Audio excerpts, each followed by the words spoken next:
ನಮಸ್ಕಾರ ಪ್ರಿಯ ಸ್ನೇಹಿತರೆ, ಗೀತಸಾರ ಚಾನೆಲ್ಗೆ ನಿಮ್ಮೆಲ್ಲರಿಗೂ ಸ್ವಾಗತ.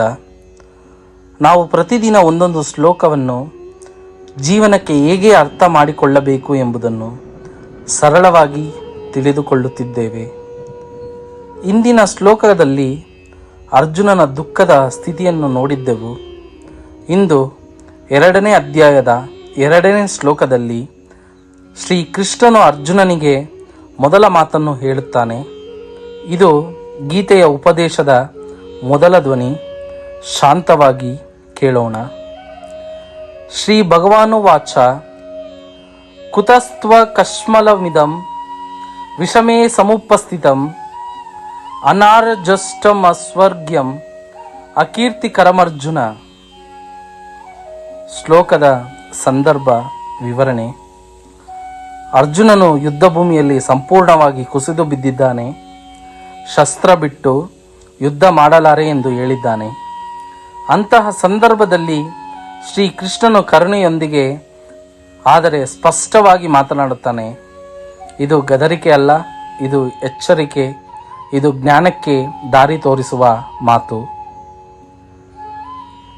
ಸರಳ ಅರ್ಥ: ಅರ್ಜುನನೇ, ಇಂತಹ ಸಂಕಟದ ಸಮಯದಲ್ಲಿ ಈ ದುರ್ಬಲ ಮನಸ್ಥಿತಿ ನಿನಗೆ ಹೇಗೆ ಬಂತು? ಇದು ಶ್ರೇಷ್ಠರಿಗೆ ತಕ್ಕದ್ದು ಅಲ್ಲ. ಇದು ಸ್ವರ್ಗವನ್ನು ಕೊಡದು, ಹೆಸರು ಗೌರವವನ್ನೂ ಕಳಿಸುತ್ತದೆ.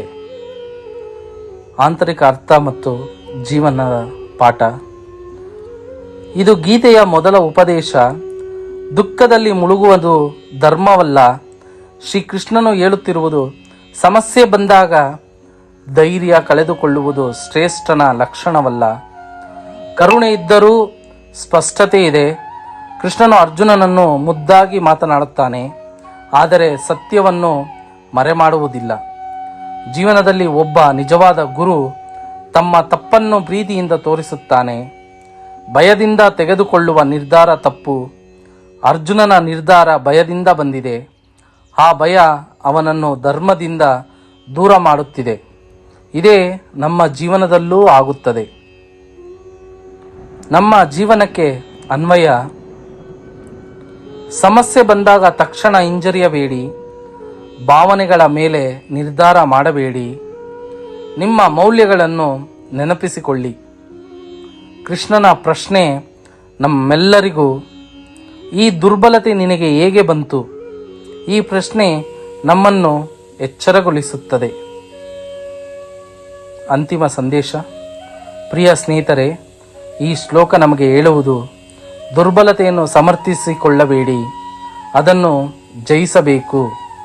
ಮುಂದಿನ ಶ್ಲೋಕದಲ್ಲಿ ಶ್ರೀ ಕೃಷ್ಣನು ಅರ್ಜುನನಿಗೆ ಇನ್ನಷ್ಟು ಸ್ಪಷ್ಟವಾಗಿ ದಾರಿ ತೋರಿಸುತ್ತಾನೆ. ಒಂದು ಶ್ಲೋಕ, ಒಂದು ಚಿಂತನೆ, ಒಂದು ಜೀವನ ಬದಲಾವಣೆ. ಹರೇ ಕೃಷ್ಣ.